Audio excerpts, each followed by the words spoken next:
2024 के लोकसभा चुनाव को लेकर चौथे चरण का मतदान हो चुका है, पांचवें चरण का मतदान होगा। बीजेपी कैसे देखती है इस पूरे चुनाव को लेकर? उत्तर प्रदेश में मिशन 80 को पूरा करने का दावा करी, तो भी सरकार में मंत्री धर्मवीर प्रजापति के साथ मौजूद। सर, पांचवें चरण का मतदान होना कैसे देखते हैं? अभी 4 चरण हो चुके हैं।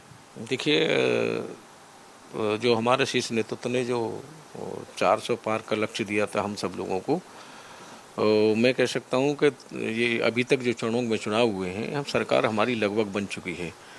हम 400 के लिए काम कर रहे हैं आगे, और भारतीय जनता पार्टी का 400 का जो नारा दिया है शीर्ष नेतृत्व ने, वो ऐसे ही नहीं दिया है।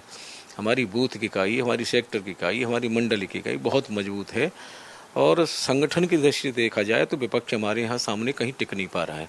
संगठन हमारा इतना मजबूत है, हमारे पन्ना प्रमुख हमारे बने हुए हैं, और 5 राज्यों के जब चुनाव संपन्न हुए थे उसके तुरंत बाद में हम लोग चुनाव की तैयारी में लग गए थे। सभी लोग हमारी पार्टी के, चाहे हमारे डिप्टी सीएम हो, चाहे कैबिनेट मंत्री हो, चाहे राज्य मंत्री हो, चाहे स्वतंत्र प्रभार के मंत्री हो, सभी हमारा संगठन और सभी सरकार, पूरी सरकार हमारी पूरी से मेहनत कर रहे हैं। हमारे आदरणीय मुख्यमंत्री जी मेहनत कर रहे हैं, प्रधानमंत्री जी मेहनत कर रहे हैं, सभी लोग मेहनत कर रहे हैं। उसका जब परिणाम आता है तो मेहनत, विपक्ष मेहनत नहीं देखता कि पार्टी मेहनत कितनी करती है, फिर ईवीएम पे आरोप लगाते हैं। जिस तरीके से विपक्ष का जो अलायंस है उसमें अखिलेश यादव हैं, राहुल गांधी, अरविंद केजरीवाल भी नजर आए, वो भी लखनऊ पहुंचे, तो उन्होंने भी लोगों से अपील की कि इंडिया गठबंधन जो विपक्ष का है उसको वोट करें। कैसे देखते हैं आप, कितना मुकाबला रहेगा? देखिए, सभी दल अपना अपना प्रयास करते हैं, लेकिन मैं कह सकता हूँ समाजवादी पार्टी के पीडीए की स्वामी प्रसाद मौर्य पीडीए का हिस्सा थे, लेकिन कहीं न कहीं आंतरिक उन्हें कुछ न कुछ महसूस हुआ तो वो पीडीए छोड़ा उन्होंने। पल्लवी पटेल उस पीडीए का हिस्सा थी, उन्होंने पार्टी छोड़ी, तो कहीं न कहीं उन्होंने कुछ न कुछ महसूस किया होगा। वहाँ समाजवादी पार्टी में परिवार को लेकर ही पीडीए है उनका। परिवार के लोग 5-6 लोग चुनाव लड़ रहे हैं, और मैं कह सकता हूँ कि परिवार को उन्होंने आगे बढ़ाया है।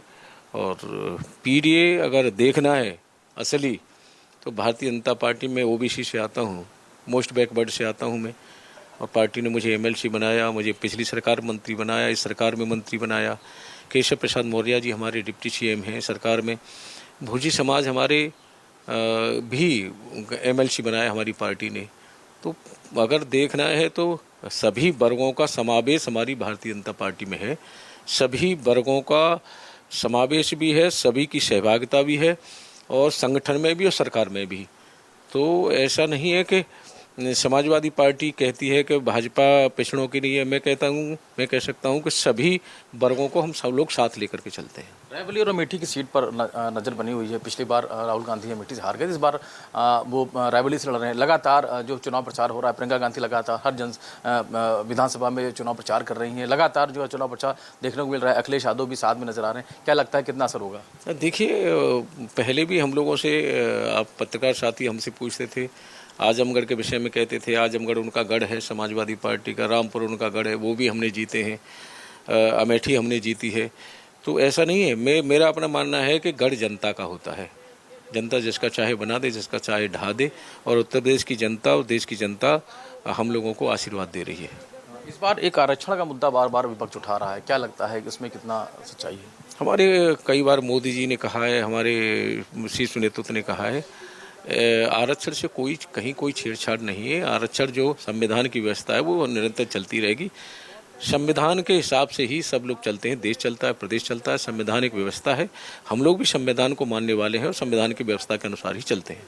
धन्यवाद। धर्मवीर प्रजापति और साफ तौर पे कहना है कि आरक्षण से कोई भी संविधान में कोई भी छेड़छाड़ नहीं होने जा रही, और जाहिर है कि मिशन 80 को पूरा करने का दावा है उसे पूरा किया जाएगा। और विपक्ष भले ही कुछ भी कह रहा, लेकिन जनता को वोट देना है, और जब नतीजे आएंगे तो पूरी तरीके से चीजें साफ हो जाएंगी। दीपक के साथ रवि कुमार, इंडो लखनऊ।